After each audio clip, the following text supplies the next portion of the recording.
Guys, welcome back to another video. Today I'm going to be talking about this MSI Forge GK600 TKL. This is a wireless board. MSI did send this out to me, but it will not change my thoughts and opinions on this review. But let's first talk about what's in the box. So you have a box, it shows the keyboard and whatever, and then there's a couple accessories in the box like a keycap and switch puller, a cable, and one extra switch. But let's get into the specs of this keyboard. So this is tri-mode compatible. That means it is wireless, wired, and Bluetooth support. This keyboard does have a 4,000 milliamp hour battery inside, which isn't a super large battery, but it should get the job done and last a decent amount of time, especially if you decide to turn RGB off.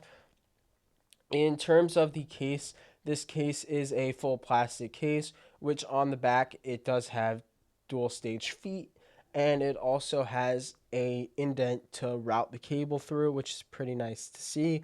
Overall, the case quality isn't the best. It's a pretty cheap plastic case, but it gets the job done. It works. It's fine. In terms of inside the board, this board does have a lot of dampening inside. It does have an aluminum plate. It's a pretty decent dampened board. In terms of the screen, so the screen allows you to do all these functions on the keyboard. It changes the RGB modes. It changes the brightness of the RGB. It can change your PC's volume. It can do all the above. It's really great screen customizable. The only thing that I don't like is that you can't change the GIF here. It's just an MSI GIF, but whatever. In terms of keycaps, these are, I'm not sure the exact material, but they're not double shot keycaps. They're either single shot ABS or PBT. They're not the greatest quality keycaps. Some people also might not like the font, but that's, I think, subjective. But I do think they should upgrade these keycaps to double shot PBT. It will sound a little better. In terms of the switch inside the keyboard, I'm not sure exactly what switch it is, but it sounds nice. It feels nice. It's decent. Then we have clip-in stabilizers in this keyboard. They also sound fine. They're tuned fine. Nothing crazy. In terms of RGB, the RGB gets bright enough. You can't see on screen how bright it gets. It doesn't do it justice, but it's a bright enough good RGB. So about this keyboard, one thing I really don't like about this keyboard that really is going to make a lot of people not want to buy it is there's no software. So that means you cannot program macros, you cannot remap keys, and you cannot do fully customizable RGB. All the customizability runs through commands on the board, either through the screen or commands like FN plus a function key or whatever. So you can't really customize this keyboard in the way you're going to want. Also, I forgot to mention these switches are hot swap, so you can switch them out. But again, the software is not great.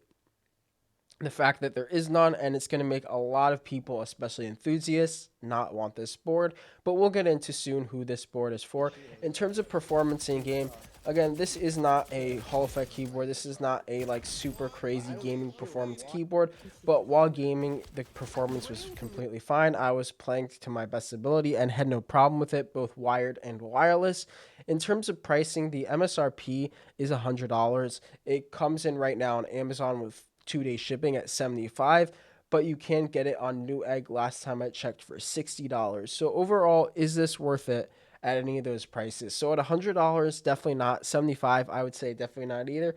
But I think for $60, this comes in at a decently reasonable budget board. Obviously, if you want to use software, this isn't for you. This keyboard isn't for competitive gamers either.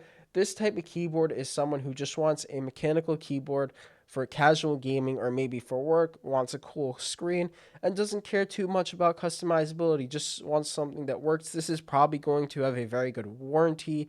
Like, there are aluminum keyboards for this price on Amazon, but they might not have as good warranties or come from as reputable brands, and MSI is a pretty reputable brand. So if you're just looking for a $60 keyboard with a good warranty, it works, there's nothing really wrong with it, it's just lacking some features, then yeah, I could recommend it. But I think most people watching this video, this isn't going to be for you. But if you're that casual gamer out there just chilling, maybe use controller mostly for games, you just want to have a decent keyboard, I think this might be for you, and I'll link it down below if you're interested. But thank you guys for watching. I'll leave it off with the sound test.